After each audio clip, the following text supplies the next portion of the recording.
I got a job with a geotechnical company because all the homes, they were all burnt down. It was really interesting. In an earthquake, what's the first part of the house that falls down? Chimney? The chimneys. The chimneys. In a fire, what doesn't come down? Chimneys. It was pretty amazing. You look out in the Oakland Hills and that's all you see are a whole bunch of chimneys. Let me see, I have a photo, I don't know. Probably fine.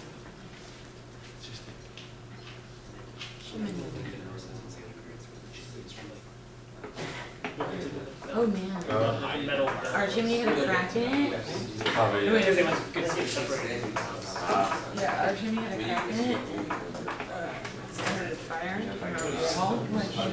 I was taking a black and white photo, a photography class up at the community college there when I was working there. And this isn't really that great because it's just a photo of a chimney. But it would have been nice if I got this panorama of all these chimneys, but that's all you saw were all these chimneys. And the foundations, even though the concrete foundations were still standing, none of them were functional because they had such extreme temperatures that it broke up the properties of the concrete. So they really had to do all new soil investigations and get new foundations and such. In any event, so I was working up there and I went to the city because I was working on this property. Okay, so let's take a look at it. Let's look at some abbreviations. This is foundation, right? FNDTN. So this is the corner of the foundations, and that's for the house. And then you notice over here, the square, it says GAR, garage corners. Okay, so there were two buildings on this property. What I want us to look at now is what's going on the boundary, on the edge. So let's take a look at this point. Does everybody see where I am right now? My thing's moving around. Going from this point to this point, there are two pieces of information. And those two pieces of information describe that boundary. And what are these two pieces of information? So one's in feet, right? So we have to think about, so 53.70 feet.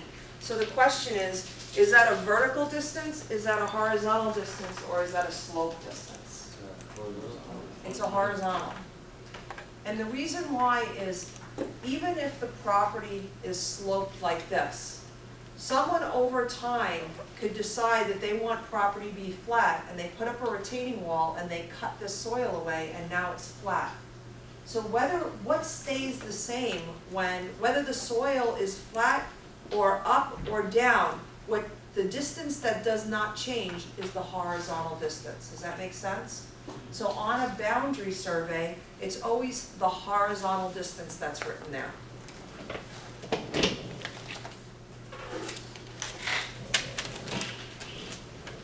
And JJ, when you film, I think what was important to me is that whatever's on the screen or on the board is close, like zoomed in, and then you don't need me. Yeah. Just get my voice.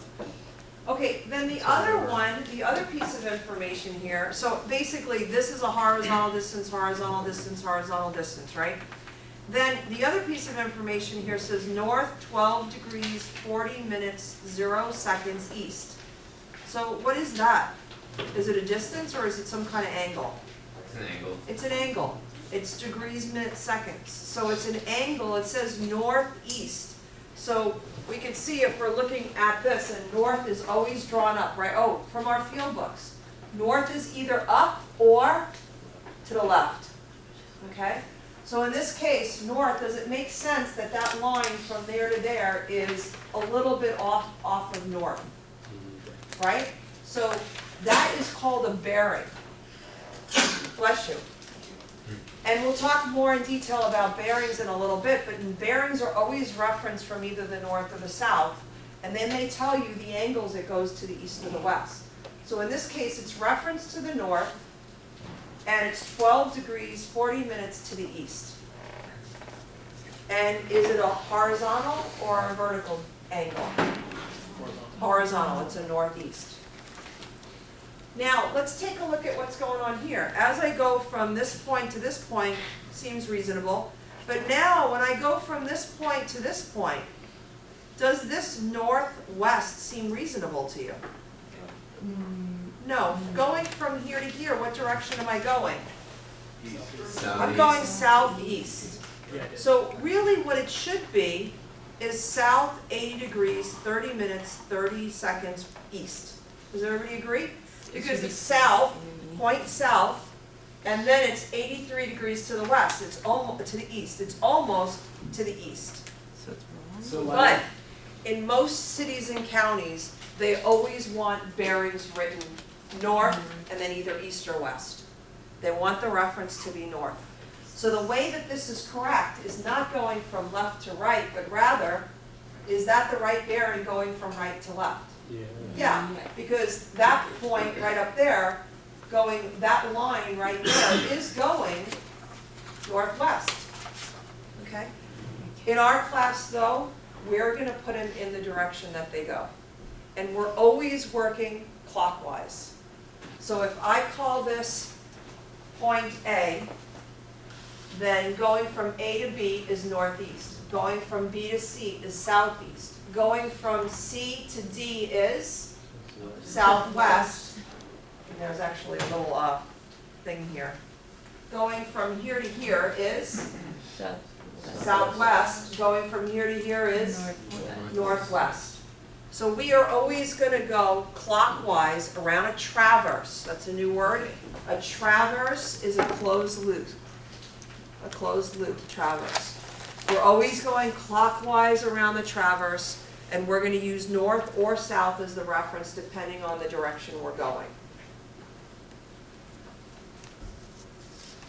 And does it matter where we start or? No, it or doesn't matter. You can start wherever. Okay. I'm typically on We'll a probably- traverse that we're working with in class, Yeah. I'll call them points A, B, C, D, and then we'll start at A. Are these the type of things we're going to draw in CAD? We are not gonna be drawing a property survey on CAD. What we're gonna be doing in CAD is we're gonna be doing our project, and the project is a center line of a go-kart track. All right. So you're gonna be drawing something that looks like this, you know? Right. And then the other thing we're doing in CAD is plotting your topo map. And it's gonna be of a plot of land, right? So you might have the curve here, and you have the street here, and you have a plot of grass here. But we're not plotting these. Okay. But it would be a good idea. Is there a reason why you want us to do it the way you told us to do it? We're considering that cities do like to do it this way? This is just- I guess, you know, I don't have a reason except that I like when we're going around clockwise. All right, fair enough. And I haven't checked it to see if a lot of cities and counties do that. Right now, I'm guessing that that's the requirement in Oakland, but I don't know. So maybe it would be a good idea for me to actually look it up and figure out what people are using. But I think instructionally, it's helpful to just Do it in go, order. you It's good for bearings and Yeah. Cool, thank you. Okay, thanks, that's a good question. Okay, so now, what the focus of tonight is to understand how to represent horizontal angles. So let's go to the next page.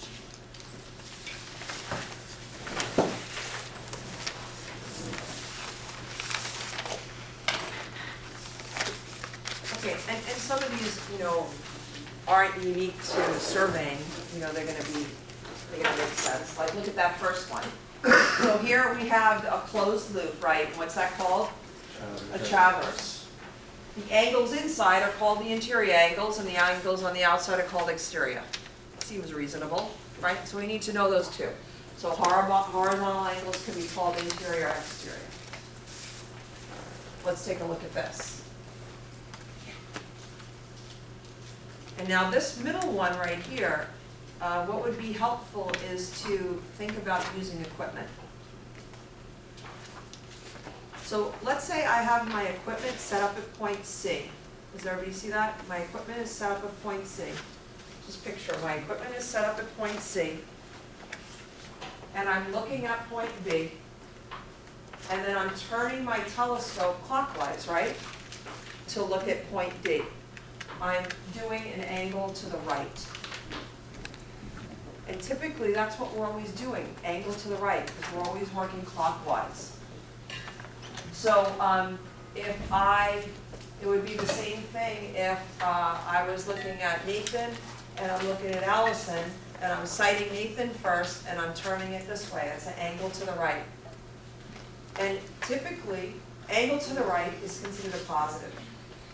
So if I look at Allison and turn to the left, I would either have to write L for left. The standard is to turn to the right. So if I'm turning to the left, I would have to put an L, that I'm turning to the left. Or I could use a negative, but more often you see the L. But you don't always see right, because if it's turned to the right, it's right. I mean, if it's not specified. So if I was on, so another situation, let's say I'm on B, and I sight C and turn to A, what's that? Angle to the left. I'm on B, I sight C, I turn to A, that's angle to the left. So far we have exterior, we have interior, we have angle to the left, angle to the right, 4 things. Okay, so far? Okay, now let's take a look at this. So let's first see, notice there's an R here, and does it make sense that it's an angle to the right? And here's an L, an angle to the left. Is everybody comfortable with one being a right and a left? Yeah. Okay, so let's look. The word that we need to know now is a deflection angle. So again, let's do the same thing as if we're using an instrument. I am standing at point B. Point A is behind me. I'm sighting Patrick. Take a look, watch this for a minute. Rather than me sight Patrick and then turn all the way to the right, what I'm doing is I'm sighting Patrick and I'm flipping the telescope over. So now I'm in I went 180 degrees, right, without going 180 degrees? Isn't it, you haven't measured angles, but wouldn't it be easier just to flip the telescope and actually have to check to see if you went 180, Yeah. right? On the Adelaide or the Transit or the total station. So I'm sighting Patrick, I'm flipping over, and then I'm turning to the right. That is a deflection angle. So a deflection angle is extending that line and just measuring the amount you're coming off that line. Flip it. Count it. So now look at the second example. Picture that you're at point B. Picture you're at point B. You're sighting A, right? Everybody could sight A. You flip the telescope and you turn to the left. On those ones, you would always put a right or left? If you didn't put anything, you It would could be not right. put anything for the R, for the right, because the right is standard. Yeah, okay. But for the left, you would have to put an L. Okay, so let me move this down for a minute. So the deflection angle is only this part right here.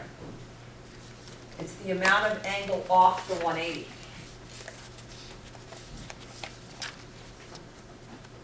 This doesn't seem like, it seems like, well, I could have just went down here and just turned an angle, yeah, you know, but sometimes you get this angle and then you'd have to do the math to figure out what this is. Well, just flip it and turn it. Okay.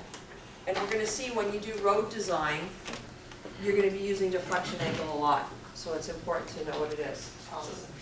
So the deflection angle is extending the line to get after 180 to get the angle? Yes, but remember what if I were to describe an angle is an angle is an angle between two lines, right? An angle is, I don't know what else to say except angle, but the way you describe it is between two lines, right? Where a line is defined by 2 points, right? So if I were to describe what is a deflection angle, it is the angle between the extension of one line and the other line. So interior angle, exterior angle, angle to the left, angle to the right, deflection angle. Cool? Yes. Okay, 2 more. And the 2 more are the ones that we have to know a little bit more about. So I'm going to erase this. Well, not that we have to know more about it, it just takes more practice to make sure we know it. I looked up etymology of the word angle. Say it again? Comes from corner. Say it again? Comes from the word corner. What comes from the word corner? Angle. Angle. Where 2 lines come together, corner. Like a corner. Okay. There you go. Asked and answered. Good, good, thank you. I don't like that. See, what's the angle to the left? So you're turning it to the left, it's the direction of the angle. Whether you measure it to the left or the right, it's the same numerical value, you're just saying how you measured it. It's a direction.